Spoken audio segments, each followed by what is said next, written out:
जय श्री राम। आइए आगे सुनते हैं श्री शिव पुराण में।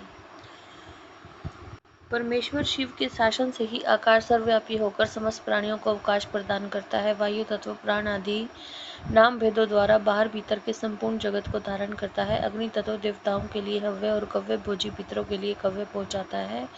साथ ही मनुष्यों के लिए पाक आदि का भी कार्य करता है। जल सबको जीवन देता है। पृथ्वी संपूर्ण जगत को सदा धारण किए रहती है। शिव की आज्ञा संपूर्ण देवताओं के लिए अलंघनीय है।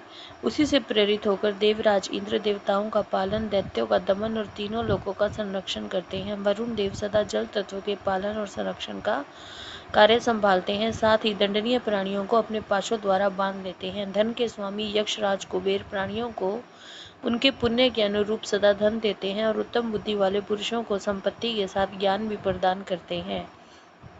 ईश्वर असाधु पुरुषों का निग्रह करते हैं और शेष शिवजी की आज्ञा से ही अपने मस्तक पर पृथ्वी को धारण करते हैं। उन शेष को श्री हरि की तामसी रौद्र मूर्ति कहा गया है, जो जगत का प्रलय करने वाली है। ब्रह्मा जी शिवजी की आज्ञा से संपूर्ण जगत की सृष्टि करते हैं और अपनी अन्य मूर्तियों द्वारा पालन और संहार का कार्य भी करते हैं। भगवान विष्णु अपनी त्रिविध मूर्तियों द्वारा विश्व का पालन, सर्जन और संहार भी करते हैं। विश्वात्मा भगवान हर भी तीनों रूपों में विभक्त और संपूर्ण जगत का संहार, सृष्टि और रक्षा करते हैं। काल सबको उत्पन्न करता है, वही प्रजा की सृष्टि करता है और वही विश्व का पालन करता है। यह सब वह महाकाल की आज्ञा से प्रेरित होकर करता है। भगवान सूर्य उन्हीं की आज्ञा से अपने 3 अंशों द्वारा जगत का पालन करते, अपनी किरणों द्वारा वृष्टि के लिए आदेश देते और स्वयं ही आकाश में मेघ बनकर बरसते हैं। चंद्रभूषण शिव का शासन मानकर ही चंद्रमा औषधियों का पोषण और प्राणियों को आह्लादित करते हैं। साथ ही देवताओं को अपनी अमृतमयी कलाओं का पान करने देते हैं।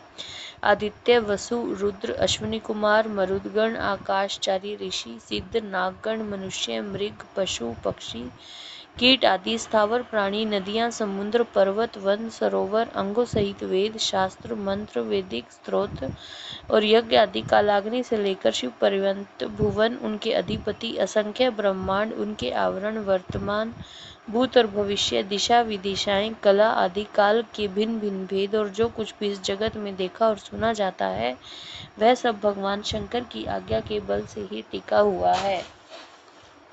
उनकी आज्ञा के ही बल से यहाँ पृथ्वी, पर्वत, मेघ, समुद्र, नक्षत्र गण, इंद्रादि देवता, स्थावर, जंगम अथवा जड़ और चेतन सबकी स्थिति है।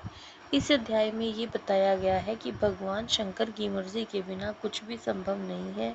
भगवान शंकर की इच्छा से ही जहाँ इंद्र देवताओं का पालन, दैत्यों का दमन और तीनों लोकों का संरक्षण करते हैं, वहीं आदित्य, वसु, रुद्र और शिव पर्यंत भुवन, कला, भिन्न भिन्न भेद, भूत भविष्य सब कुछ भगवान शिव ही निर्धारण करते हैं। और सबकी जो पृथ्वी, पर्वत, मेघ, समुद्र, नक्षत्रगण, इंद्रादि देवता, स्थावर, जंगम, जड़ और चेतन सभी शिवजी के ही वश में है। जय श्री राम।